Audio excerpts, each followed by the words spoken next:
पाक army general असीम मुनीर ने जहर उगला और फिर हुआ हमला। बेकसूर लोगों के खून के एक एक कतरे का होगा हिसाब। अब चाहे लश्कर हो या टीआरएफ, सब झटके में होंगे साफ। पहलगाम हमले के दोषियों पर होगी सबसे बड़ी स्ट्राइक। पहला आतंकी आदिल गौर, दूसरा आतंकी आसिफ शेख। आतंकियों की पहली तस्वीर सामने आ गई है और इसी के साथ जम्मू कश्मीर के पहलगाम में हुए भीषण आतंकी हमले के पीछे पाकिस्तान की साजिश एक बार फिर बेनकाब हो गई है। सेना के जवान जंगलों के चप्पे चप्पे पर फरार आतंकियों की तलाश करने निकल पड़े हैं। पहलगाम के इंतकाम का समय आ चुका है।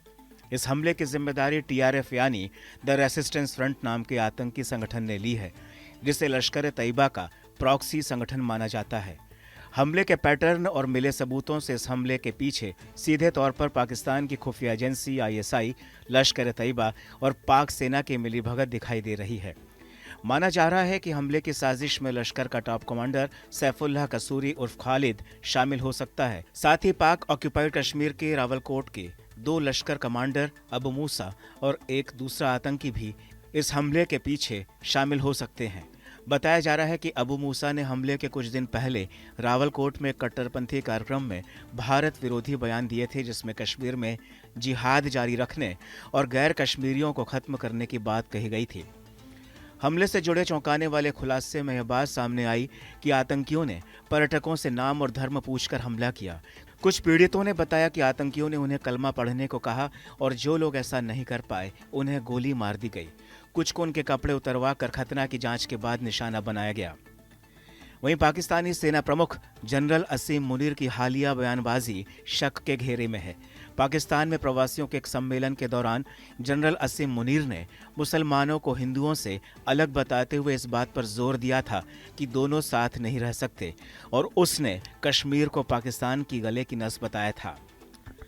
पहलगाम में हुए हमले में अब तक 28 लोगों की मौत हो चुकी है, जिनमें 2 विदेशी नागरिक और 2 स्थानीय लोग भी शामिल हैं।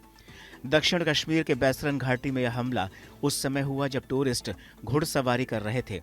करीब 15-20 मिनट तक आतंकियों ने अंधाधुंध गोलियां बरसाईं और फिर फरार हो गए। केंद्र सरकार ने इस हमले के बाद तुरंत एक्शन लिया है। केंद्रीय गृह मंत्री अमित शाह श्रीनगर पहुंच चुके हैं और वहां उच्च स्तरीय बैठक हो रही है। चप्पे चप्पे पर सुरक्षा बल तैनात कर दिए गए हैं। वहीं पीएम मोदी सऊदी अरब का दौरा बीच में ही छोड़कर भारत वापस आ गए। उन्होंने आते ही एनएसए, अजित डोभाल और विदेश मंत्री एस जयशंकर के साथ महत्वपूर्ण बैठक की। अब सीसीएस की बैठक में अगली रणनीति तय की जाएगी। पीएम मोदी ने कहा है कि इस हमले के दोषियों को बख्शा नहीं जाएगा। 14 फरवरी 2019 के दिन भी पुलवामा में आतंकी हमला हुआ था, जिसके बाद भारत ने एलओसी पार कर सर्जिकल स्ट्राइक की थी और बालाकोट में बम बरसाए थे। उससे पहले 18 सितंबर 2016 के दिन उरी में आतंकी हमला हुआ था, जिसके बाद भारत ने एलओसी पार कर सर्जिकल स्ट्राइक की थी।